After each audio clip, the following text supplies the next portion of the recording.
Welcome, welcome. This is Marnie. Excited to have you with us today with our guest, Dr. Ioana Popa.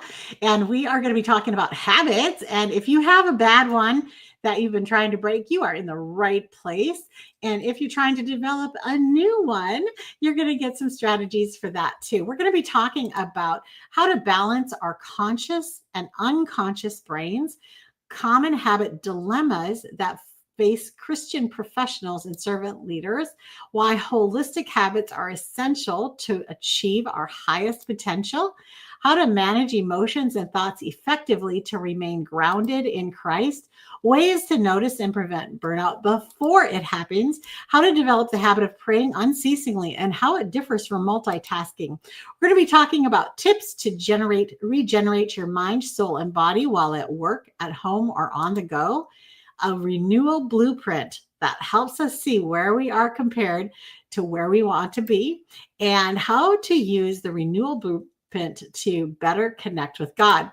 Our guest today, Ioana Popa, is a Christian life and executive coach and speaker who guides professional Christian women toward resilience, leadership presence, burnout prevention, achieving their highest potential, and multiplying their godly gifts. You can learn more about her over at her website, just www.teamforthesoul.com. That's teamforthesoul.com.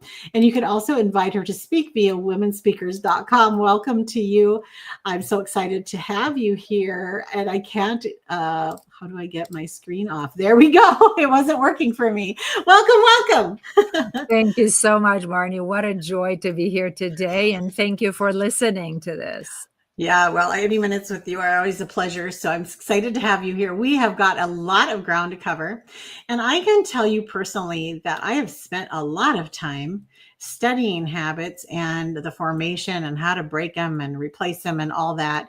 And I am very, very curious and excited to hear what you have to say about this, because this has been a big part of your work as you help people. Habits can really drag us down, the wrong ones. So let's go ahead and start with the brain, how to balance our unconscious and conscious brains. That's such a great topic to start with. I've been studying, I'm a physician psychiatrist by training and background and practice it for many years. And what I'm fascinated by how the brain works. And it's so interesting to know that our conscious mind occupies just a little bit out of the potentiality that God created for us.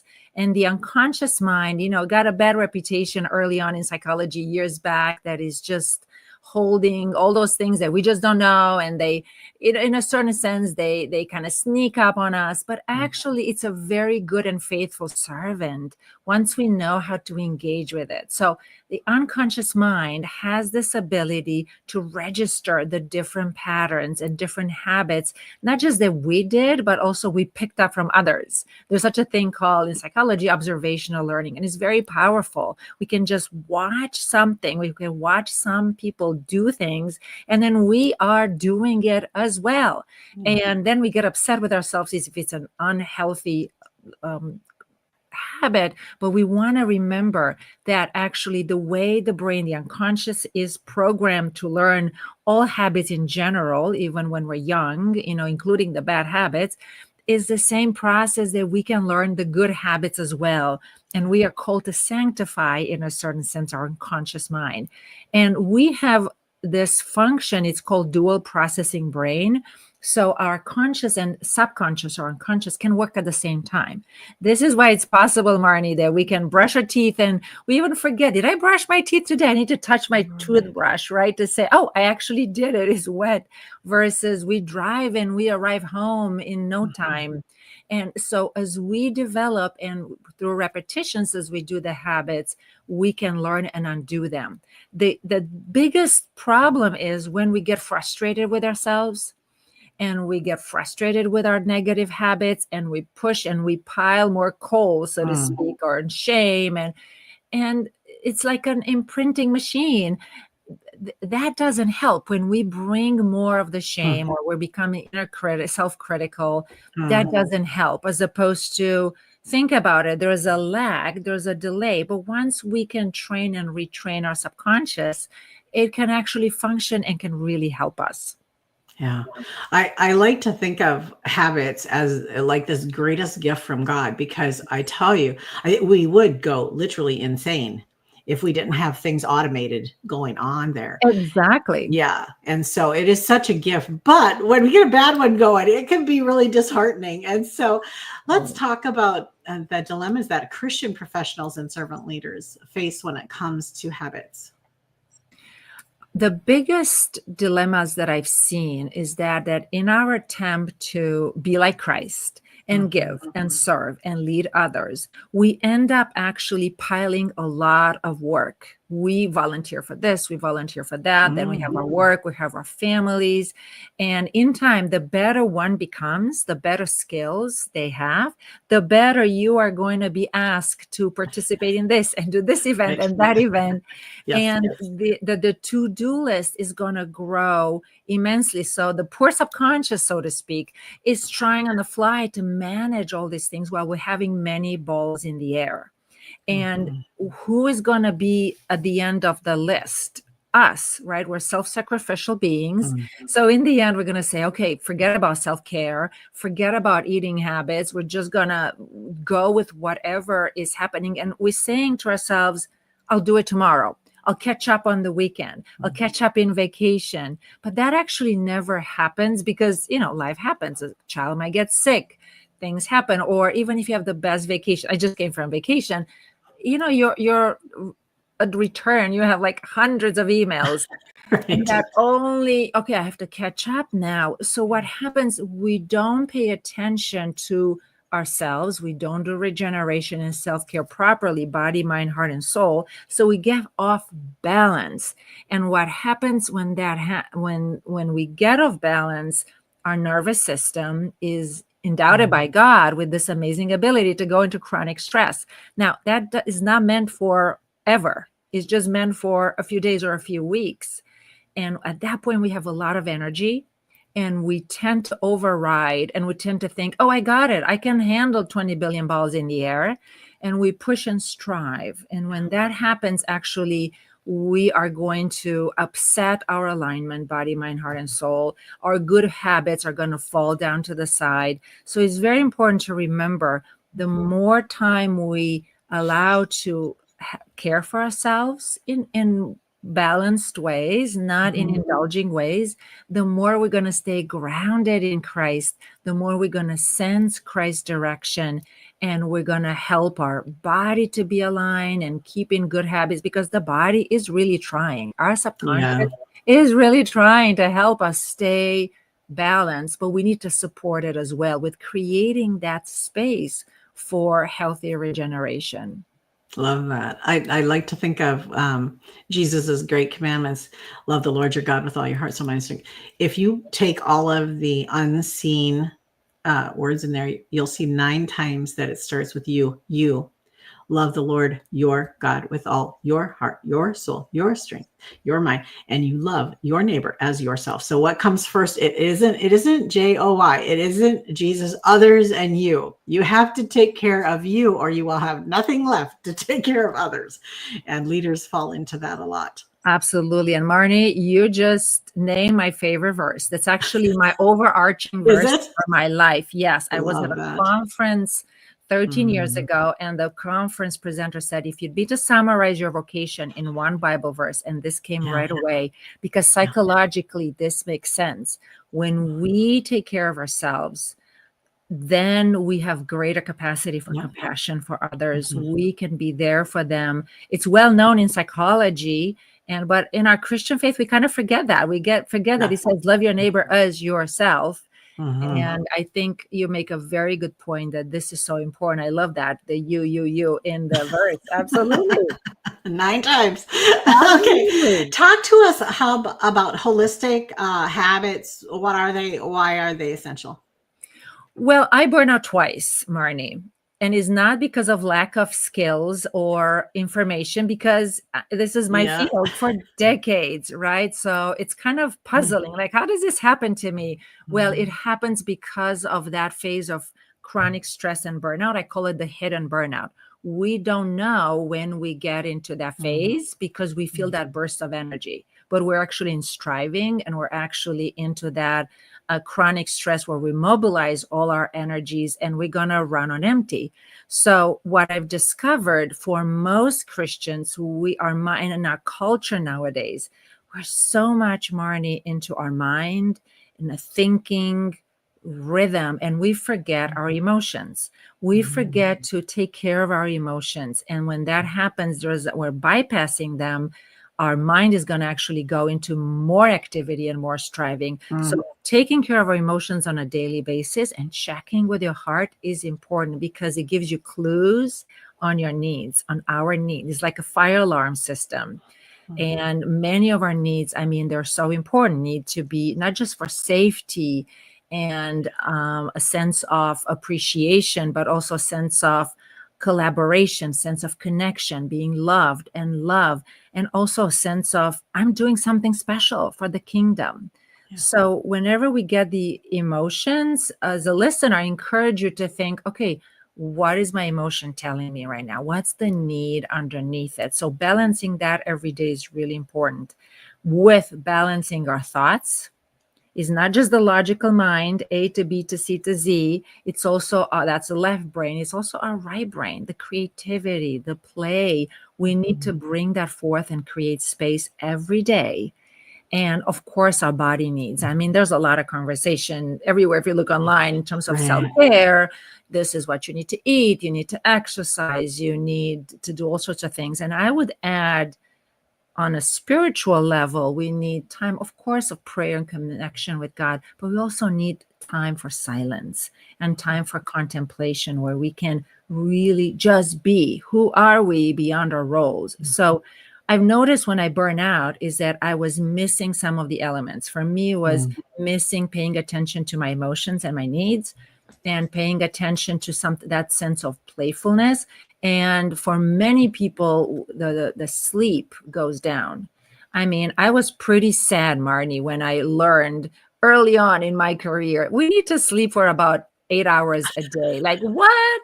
7 to 9 on average, 8.5 hours a night. I'm like, what? Can I just go ahead with sleep 6 hours, God? And like, no. So we need all these, and we need to do it holistically. And here's why is it important to do it daily? Because we give so much to Christ. And if we get into the habit of postponing our regeneration, I'll do it tomorrow, I'll do it in the weekend, I'll do it in vacation, that time I never come. So my approach is take small steps and have mini vacations every day. Put a timer several times in a day and really take care of yourself that way. It doesn't have to be long time, but there is super important that alignment, because when burnout happens, it is because of this misalignment. When we get into chronic stress, it's because of this misalignment. That makes so much sense. So much sense. And it is, it does sneak up on people. It doesn't give you big warning signs ahead of time necessarily. So no, and I've learned some of the smaller warning signs, so to speak, because it doesn't come with bells and whistles. But what I've collected from myself and others, that there are some subtle shifts that we can pay attention to. I have a funny one that's here for me. It's coming to my mind right now. I'm a very typically a very positive person, upbeat, lots of energy, all like that. And it will happen that I will come out to the kitchen in the morning someday, and all of the dishes from last night will still be on the counter, not put into the dishwasher or put away. And I will think, oh, careful, because it is the thing that I consistently do at night. If I have energy, I take care of that right at the time. And if I come out in the morning and I notice I did it, it's like a first early warning signal that I may be feeling a little down or a little under or a little tired. And I take note of that. So like you said, there are little warning signals that you can kind of pay attention to. It doesn't all have to just come swamping in. Oh, absolutely. And one of the most important ones is getting sick the first few days of vacation. Yeah. I got sick so many times in my life, the first few days of vacation, because our immunity is low because of the chronic stress. And we could be, short fuse, difficulty relaxing, feeling depleted, things like that, feeling like decision fatigue, feeling behind the schedule, like I'm always behind the schedule kind of thing. So yeah, pay attention, know yourself. And yep, that's the warning sign. I love it. Know yourself. Okay, I think we've talked about this, maybe emotions and thoughts, how to manage them to remain grounded in Christ. I would say for the emotions in general, remember a couple of laws. It's interesting to work as a psychiatrist and as a counselor and also as a coach. What I've noticed is emotions, they come and they go. And it's very important to remember that. And at the same time, the mind is going to try to fix the emotions. That's what the mind is doing. The fancy word is appraisal. So the mind is trying to, let me make sense of the emotions. And actually what happens, it's best to, when we feel emotions, to just allow them to experience them throughout our body, because they always go down. There's this process, Marnie, it's called habituation. Any sensation we get really habituated to, it dies down. It's almost like having nail polish. We feel it the first day and then it's gone. And that's one of the reason addiction happens, because we don't get the same response over and over. So it's good to know that emotions come and go. And if we don't engage them with our mind, we just allow them to pass. Think of your needs and find a way to soothe your needs, either yourself, maybe you have a friend, a spouse, if you're alone, by God. That helps that emotional up and down to just kind of calm down, the wave of emotion to calm down. In terms of thoughts, it's good to remember that we create like thousands and thousands of thoughts every day. And one of the biggest things that we could do in caring for our thoughts is to realize that not our thoughts mean reality. That whatever the thoughts are, it could be thinking about this person or this situation, and all of a sudden we get inflammatory thoughts. Oh, this is going to go wrong, or this or that. First of all, there probably is an emotion underneath it. And second of all, not all thoughts are actually reflecting reality. Just observing the thoughts and allow them to come and go. And when my program, Renewal in Action, when I talk about the Renewal Blueprint, one of the phases at the end, towards the end of the day, is to separate and release, is just to be with our thoughts, just observe them, and realizing that they're not necessarily the reality. And guess what? After a while, they also kind of calm down, like sand in the ocean. Right. But we need a bit of silence. We need a bit of time alone.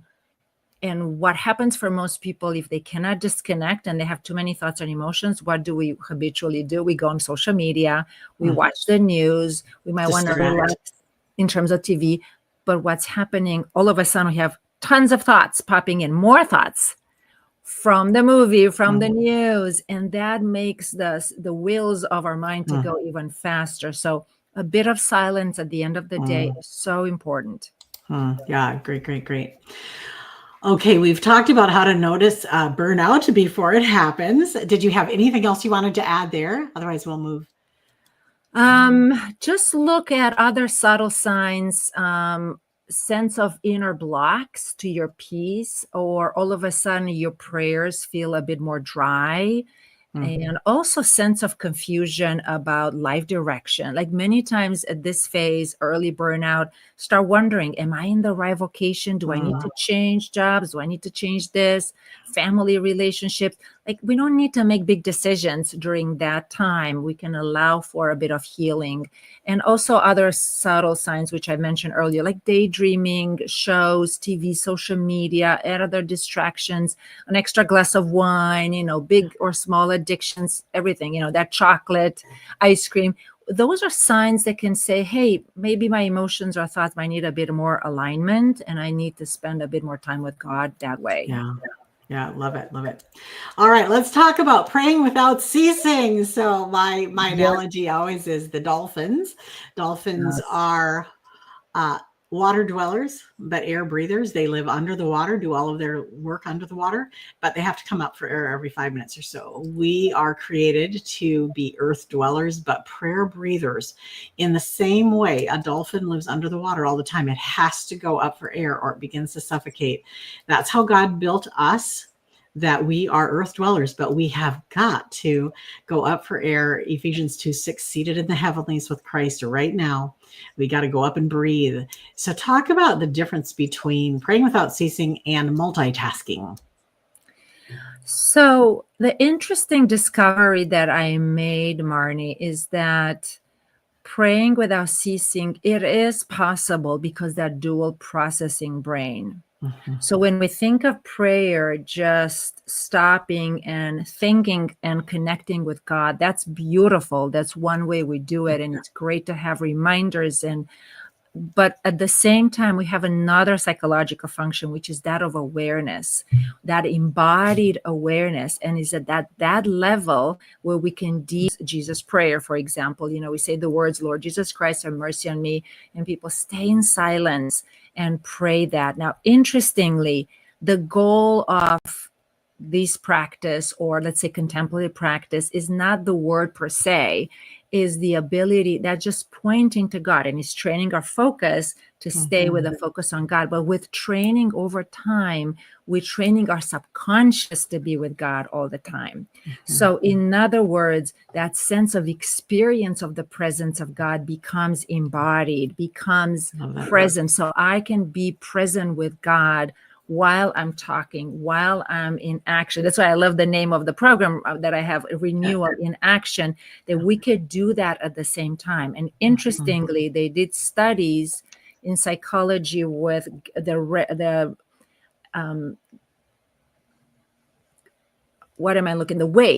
waves in our brain. And there's such a thing when people habitually contemplate and habitually stay in silence, we're shifting our nervous system to be able to have the gamma waves, which are higher frequency, but allows for balancing between the sympathetic action, fight or flight system, and the relaxing one. So it has to do with that dual processing brain. So the same way we train our habits, we can train our subconscious to stay in the presence of God. Like right now, we are talking, right? And we can be with God while we are engaging with the other person, or we're engaging in the action. And yes, every few minutes, stop and also bring your conscious self as well to God. But we have this ability to do it at the same time as well. I love that. And I think, for me, I love the dolphin analogy because it doesn't go up for air until it feels the urge to breathe. Yes. And that's kind of how it is with us. When you start feeling stress or feeling excitement or some emotion kind of bubbling up to the surface, that's God knocking, saying, come on, talk to me about that. So I love that. Yeah. Beautiful. Beautiful. I'm so excited to get your blueprint, and I want to have time for that. So let's quickly cover tips to regenerate your mind, soul, and body while at work, home, or on the go. I think the biggest thing is to bring the elements that I've shared, right? Check with your mind, check with your emotions, check with your body. So not just go through the day, but actually we are checking in with what's needed. And we want to do this at least 4 times a day. So the Renewal Blueprint that I've developed is for people that are busy. They're busy serving Christ and serving others and leading. So we don't have time. Sometimes you might have an hour to walk or go to the gym. But for most people that I work with, they are engaged in serving and leading. So the Renewal Blueprint is this idea that we're going to regenerate 4 times a day, and is based in burnout prevention and burnout research in psychology, talking through the cycle that we go through, let's say an interaction with a client. But in the regeneration blueprint, I've expanded that to have it throughout the day. So we start the day, prepare for giving, and we talk about, we put on Christ, right? And how do we do that on a conscious level? How do we do that on an emotional level? We can just check, and we can check with our emotions, check with our mind, check with our soul, And obviously, we take care of our body in the morning. So that's the first phase, prepare for giving. Then the second phase is in the middle. Let's remember to stay in flow. How do we spend 10 minutes or 15 minutes to be with God and also take care of your body? Maybe you do a walk and combine things, right? A walk might help your body, but also might help your mind and also your emotions. You can process a bit of what's happening. So combining things, but pause midday.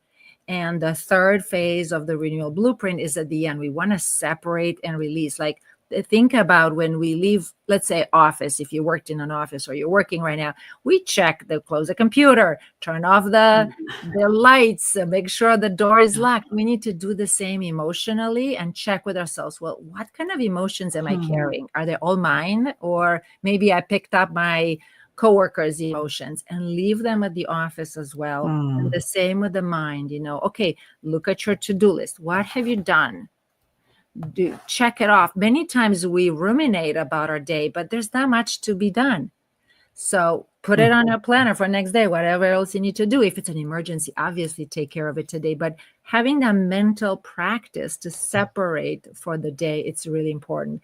And then at night, regenerate and renew. And the same, think body, mind, heart, and soul, connect with God at that level in the middle, right before you go to bed. So that would set the stage for a really beautiful sleep with God. I love it how in the creation story, it was evening, it was morning, it was the first day. Yeah. So God starts with the rest at night, brings us into the day fully recharged and ready to go.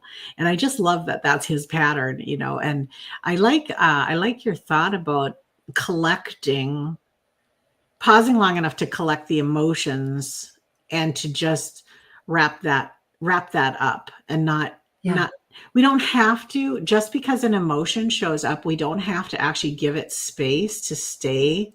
A negative thought, a lie that you're thinking is same. Just because it shows up in your brain does not mean it needs to have a house there. It doesn't need its own bed and pillow. We need to actually look at them and say, is this what I want to take home with me? Is this what I want to take to bed with me? That's right. And we can give it to Christ, right? Absolutely. I mean, in general, emotions and thoughts, they need acknowledgement. Otherwise, we're just repressing and suppressing. And that's not helpful, because eventually things are going to pop up, like putting a beach ball underwater. But we don't need to believe them either. Exactly. We allow them to be, they have a life, and then they move on, knowing that it's just an experience of life. It doesn't have to mean that this is my actual reality. Yeah, I like that. I like that. There's points in your day where you can say, okay, this is where I'm going to draw the line here. And I'm going to, because you are actually making, when you move from the work day into the evening or whatever, there is a change there. And it's just a perfect time to do that. How about, what about the blueprint helps us understand where we are compared to where we want to be? Well, I think the blueprint is important to develop, right? Spend some time to actually write it down. It gets into our conscious mind, right? First. And that blueprint needs to be, when we think it through, think about where you want to be. Like, what kind of habits you want to build now that will support your life a year from now, or 5 years from now, or 10 years from now, and kind of do it backwards. And then develop the blueprint, but make it flexible, because if we're just going to be super rigid, when we fail, then the inner doubt, the inner critic comes in, then inner doubt. So keep it flexible. I think what's most important is create the blueprint, body, mind, heart, and soul, right? Morning, midday, afternoon, night, but then keep it with a light touch and work through it, knowing that every day you can do a step, but you don't have to conquer it all, because it's impossible, because you love Christ and you love to give to others and lead others. So we need to be loving ourselves in the process and realize that we are not, as Joyce Meyer said, I love that phrase, she said, we're not Holy Spirit Junior. Yeah, right. Remember that. Well, we have about 1 minute left. And how do people use the Renewal Blueprint to better connect with God? Well, it is all centered from the awareness from the soul. So everything we do is through that. So when we lead our life, from our soul, then we live a better life. Now the question is, how do we train that? How we train our mind and our emotions and our body to live from that soul is through the blueprint, because it has the practices, right? If we do this regularly, it's a habit, it's going to become ingrained. And many times we just lead from our mind, and then boom, we're leading from our emotions. Yeah. Versus, no, there's something else in between, that it's our soul, it's our true self, our awareness. And that's what the invitation is, to lead from that. Love, love, love, love you. Loved all of this. You guys want to totally go check out teamforthesoul.com. Teamforthesoul.com. And also, Ioana is available to speak at your upcoming events through womenspeakers.com. Thank you so much for being here. This was a blast. Thank you so much. I so appreciate this, Marnie. Lots of fun. Thank you. Thanks. God bless